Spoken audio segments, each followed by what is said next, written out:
itu aktivitas takwa? Nah, kita rinci. Mari kita lihat ketika Allah menyebutkan bentuk takwa dalam Al-Quran. Mau orangnya, ya, mau perintahnya, pekerjaannya, mari kita lihat. Ternyata orang-orang yang berhasil menjadi takwa adalah orang-orang yang terbiasa melatih diri dengan aktivitas yang disebut dengan amal soleh itu. Apa diantaranya? Mari kita lihat. Ya, kalimat takwa pertama Al-Baqarah ayat kedua. Dzalikal kitabu la raiba fihi hudal lil muttaqin. Ya. Ini Al-Quran, jangan diragukan. Dia berasal dari sumber yang sangat jauh dari apa yang kita bayangkan. Jangan nuduh sembarangan kalau nggak punya hujjah. Maka ia akan jadi petunjuk bagi orang takwa. Siapa orang ini? Apa aktivitasnya? Apa pekerjaannya? Sehingga disebut oleh Allah sebagai orang takwa. Aktivitasnya apa? Maka dirinci di ayat 3, ayat 4 sampai mendapatkan di kebahagiaan ayat 5-nya. Alladzina yu'minuna bil ghaib wa yuqimunas shalah. Yaitu orang-orang yang terus meningkatkan imannya. Tuh, dasarnya iman dulu. Ya, wa yuqimunas shalah. Maka ia berusaha mendirikan salat dengan sempurna. Aktivitasnya, lihat, tak kerja bermakna aktivitas. Apa di antara aktivitas takwa itu? Salat. Wa mimma razaqnahum yunfiqun. Infaq. Ya? Walladzina yu'minuna bima unzila ilaik, dan mereka yakin terhadap apa yang diturunkan kepada Muhammad sallallahu alaihi wasallam. Apa yang diturunkan kepada Nabi Muhammad? Al-Qur'an. Tuh. Nah. Kasih contoh lagi 3. Ini aktivitasnya. Perhatikan. Orang salat itu bagian dari takwa. Kesimpulan terbaliknya, maka orang takwa itu punya aktivitas. Apa pekerjaannya? Rajin salat, rajin infak, ya, rajin berinteraksi dengan Al-Quran. Ini baru 3 kita turunkan. Ya. Karena itu saat Ramadan, aktivitas ini pasti banyak muncul. Silahkan cek. Salatnya pasti akan meningkat. Mohon izin. Ketika kita belum masuk Ramadan, mungkin sebagian orang hanya berusaha menjaga salat fardunya. Yang penting 5 waktu nggak tinggal. Belum tentu dia duha, belum tentu syuruk, belum tentu tahajud. Ya kan? Belum tentu rawatib sempurna. Tapi dahsyatnya Ramadan bisa menjadikan seseorang sampai begitu perhatian pada salat sunnahnya. Bahkan ini musim-musim sekarang, PSBB ini, ya, yang kita diminta dengan segala keterbatasan kita untuk mengerjakan aktivitas di rumah. Itu pun yang difikirkan, Masya Allah, tarawihnya. Pada tarawih sunnah kan? Ini sangat menarik gitu, tarawihnya. Nah, jadi dahsyatnya Ramadan itu bisa meningkatkan kualitas ibadah. Jangankan yang fardu, sunnah bisa meningkat. Ini, salat. Jadi teman-teman sekalian, ketika kita masuk pada bulan Ramadan, kutiba alaikumusiyam, maka Allah akan melatih kita untuk meningkatkan kualitas dan kuantitas salat kita. Karena itu bentuknya menggunakan tatakun, salah satunya dengan menggunakan pemaknaan waktu sekarang. Sekarang di sini konteksnya masuk Ramadan. Di orang takwa itu, begitu masuk bulan Ramadannya, insya Allah bila tidak ada halangan kita mulai esok hari Jumat, ya begitu masuk sekarang, karena konteks ayat ini ayat tentang Ramadan, dimulai puasanya. Ini begitu masuk bulan Ramadan, dia berusaha meningkatkan ibadah salatnya. Ini pertama. Jadi kalau Anda ingin lihat apakah Anda termasuk kandidat peraih orang takwa atau tidak, kandidat yang masuk dalam kategori berhasil puasa atau tidak, lihat nanti mulai malam. Saat masuk berganti waktu ke maghrib, naik mulai masuk malam Ramadan, malam pertama. Ya, maka kita cek nanti, ada nggak ibadah salat di malam harinya? Cek, oh ada ternyata. Ya, qiyamnya, qiyam Ramadan. Dalilnya hadis Nabi SAW. Man qama Ramadana imanan wahtisaban ghufira lahu ma taqaddama min dhanbi. Siapa yang bisa menghidupkan qiyam, bangun salat di malam-malam Ramadan dengan penuh keimanan, dasarnya iman ini wahtisaban, ketulusan, mengharap ridha, pahala dari Allah, mengoreksi dirinya. Ya ghufira lahu ma taqaddama min dhanbi. Begitu ditunaikan ikhlas karena Allah, koreksi diri, taubat kepada Allah, seketika diampuni dosa-dosanya oleh Allah dari sejak ia berbuat kesalahan saat baligh sampai malam itu. Allahu akbar. Bagaimana rahmat Allah diturunkan ketika ada hamba bangun di malam pertama Ramadan, malam Jumat lagi, ya Allah, Masya Allah. Kemudian dia sujud, minta ampun kepada Allah, ya Allah, hamba banyak salah. Tapi rahmatmu ya Allah melampaui segala murkamu.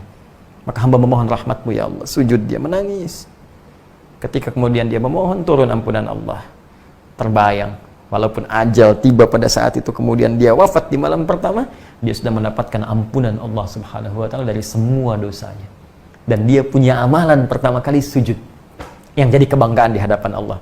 Bukankah kita dimuliakan dengan sujud itu? Ya, bukankah perkara sujud yang mengangkat kita dan merendahkan syaitan? Iblis tidak mau sujud. Ya, sedangkan kita mau sujud di hadapan Allah, dan dengan sujud itu malaikat diperintahkan untuk hormat kepada Adam alaihissalam. Jadi kalau manusia pernah punya amalan sujud, maka itu jadi salah satu kebanggaan di hadapan Allah Subhanahu wa taala. Karena itulah sujud yang kita lakukan dalam salat menjadi amalan pertama yang akan dihisab di hadapan Allah Subhanahu wa taala. Nah, ini jadi konteks ini sekarang konteks Ramadannya, jadi begitu masuk Ramadan salatnya meningkat. Nah, karena itu coba siapkan dari sekarang. Saya sarankan siapkan agenda Ramadannya. Salat apa saja yang bisa ditunaikan dalam sehari. Malam ada apa? Ada tarawih. Malamnya bisa ada kesempatan tahajud kalau nggak memberatkan kita untuk sahur kemudian dan beraktivitas esok harinya. Karena sekarang banyak di rumah, kita bisa hidupkan.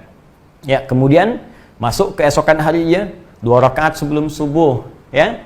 Ada salat duha antara subuh ke zuhur. Ada qabliyah zuhur, ba'diyah zuhur. Saya ada pertanyaan, Ustaz, kalau saya sholatnya di rumah, qabliyah masih berlaku tidak? Masih berlaku. Karena qabliyah itu nggak ada kaitan dengan masjid dan di luar masjid. Walaupun sholatnya di rumah, ketika azan berkumandang selesai, ada qabliyah, silahkan tunaikan qabliyah. Setelah selesai mau ba'diyah, silahkan tunaikan ba'diyah. Karena sholat itu ditunaikan bukan terkait dengan keadaan Anda di masjid atau di luar masjid. Rinci. Sampai ke sebelum asar ada 4 rakaat, sebelum maghrib, ya, ba'diyah maghrib setelahnya. Kemudian antara azan dengan iqamat sebelum isya, setelah isya. Tapi khusus untuk yang sebelum maghrib itu kalau dalam kondisi yang sifatnya memang memungkinkan untuk menunaikannya saja. Ya, kata Nabi SAW bermakna sallu rak'ataini qabla al-maghrib wa la tattakhidhuha sunnatan. Silahkan salat 2 rakaat sebelum maghrib, tapi jangan jadikan kebiasaan karena kondisi tertentu saja. Ya, kenapa? Karena jarak maghrib ke isya itu begitu padat, mepet. Apalagi Ramadan saat ini, Anda mungkin buka dulu, jadi waktunya agak mepet ke isyanya, jadi Anda bisa langsung lakukan salat maghribnya dan ba'diyah setelah itu. Ya, beda kasusnya kalau sedang di Masjid Al-Haram, nunggu orang tawaf, baru masuk, Anda bisa mungkin daripada mengerjakan yang tidak penting, bisa salat 2 rakaat dulu. Jelas ya? Secara lugas dan mudah, mulai sekarang, sebelum masuk nanti malam Ramadan, Anda rinci, ada sholat apa saja yang bisa ditunaikan di bulan Ramadan. Ya, dari malam dan siangnya. Rinci. Ya, kemudian teman-teman sekalian, mohon maaf. Nanti, orang takwa ini ditunjukkan dengan bentuk mudhari. Belum selesai, karena baru 1 masa. Belum yang kedua dan ketiga. Sekarang, terus dilangsungkan dan sampai di masa depan. Jadi, untuk menjadi orang takwa itu, mohon maaf, bukan awal Ramadan saja Anda kerjakan tarawihnya, tahajudnya bangun. Hari keduanya nggak dikerjakan. Hari ketiga makin menurun. Awas, hati-hati. Jangan ada fenomena ini lagi terulang. Ya, tahun sebelumnya kita tahu juga. Malam pertama penuh semua. Malam kedua penuh. Malam ketiga masih penuh. Malam keempat terjadi kemajuan. Sab maju, maju, maju. Ayo, sekarang mau dipikir apa lagi? Mudik sudah Allah tanamkan. Pemerintah mengatakan dilarang mudik tuh. Udah nggak ada sekarang ya celah kita untuk ngeles di hadapan Allah lagi. Dulu masih ada alasan 10 hari terakhir i'tikaf, ya Allah, hamba mudik ya Allah. Masih bisa di jalan. Sekarang mudiknya sudah dilarang.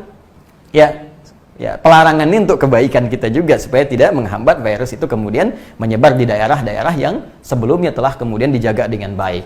Maka alangkah lebih bijak kita melihat dulu jika ada maslahat dalam konteks ini, kita bisa ikuti dengan cara yang baik. Ya, nah, saya kembalikan ke sini. Sekarang full keadaan kita full untuk bisa ibadah. Jadi kalau Allah sudah buat kita ini keadaan sangat bisa fokus untuk ibadah, belum bisa juga, lantas mesti digimanain lagi? Tuh, aktivitas ditarik semua ke rumah, konsentrasi ada di rumah. Bisa maksimal. Mau berangkat keluar juga terbatasi. Seakan-akan Allah saking sayangnya ke kita, kamu ini banyak dosanya. Maksiatnya makin banyak. Baru buka handphone sudah maksiat, gambar-gambar sudah salah, ngetik status keliru, kadang-kadang ribut dan sebagainya. Salahnya banyak. Sekarang dikasih peluang oleh Allah untuk fokus merubah diri, belum mau fokus juga. Lu bagaimana lagi? Baik, karena itu kita buktikan tahun ini mesti lulus. Mumpung baru mulai. Kalau Allah kasih kesempatan hari kedua, tetap pertahankan, sholatnya maksimal. Hari ketiga, tetap maksimal. Sampai terakhir Ramadan. Itu yang disebut continuous. Terus berlangsung, sampai selesai. Dan yang paling dahsyat, Tattaqun tidak kenal waktu di masa depan, bahkan after Ramadan. Ma ba'da Ramadan, setelah Ramadan pun jaga sampai ketemu Ramadan lagi tahun depan, atau sampai kita pulang menghadap Allah Subhanahu wa taala dalam ajal kita tiba. Jadi orang takwa itu diukur bukan saat malam pertama Ramadan, takwa diraih bukan saat hari kedua, hari ketiga sampai selesai Ramadan, tapi sampai kita jaga hingga ajal kita tiba saat kembali kepada Allah. Itu yang disebut dengan tattaqun. Maka dari sini, siapkan mental kita sebelumnya. Berniat yang utuh, maksimalkan. Nah, apalagi Ustaz, ini pekerjaannya belum selesai, infak. Nah, karena itu sekarang kita siapkan anggarannya. Ya, nggak harus uang, infak itu kan wujudnya materi. Ada saudara kita lihat nih, teman-teman, dalam keadaan seperti ini, ya ada yang tentunya kita dapati tetangga kita, ada yang kesulitan, ya pekerjaan belum bisa ditunaikan sampai saat ini, berapa banyak kemudian karyawan harus sementara waktu kehilangan pekerjaannya, ya untuk dapat makan sulit, kisah banyak terdengar yang sudah nahan makan 2 hari, begitu bantuan datang ajal kemudian tiba dan sebagainya. Barangkali ditampakkan oleh kita kepada Allah supaya kita semua bisa beramal saleh.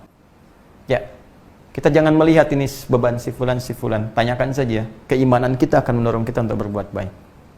Apa yang kita bisa lakukan sehingga ringan hisab kita di hadapan Allah Subhanahu wa taala, sepanjang kita bisa melakukan itu. Walaupun kata Nabi, hanya sebiji kurma. Walaupun hanya sehirup air. Sehirup kalau sekarang 1 sedotan. Ya. Tapi itu kalimat kiasan ya. Ingat, kalimat kiasan. Jangan sampai Anda ke tetangga cuma 1 biji kurma.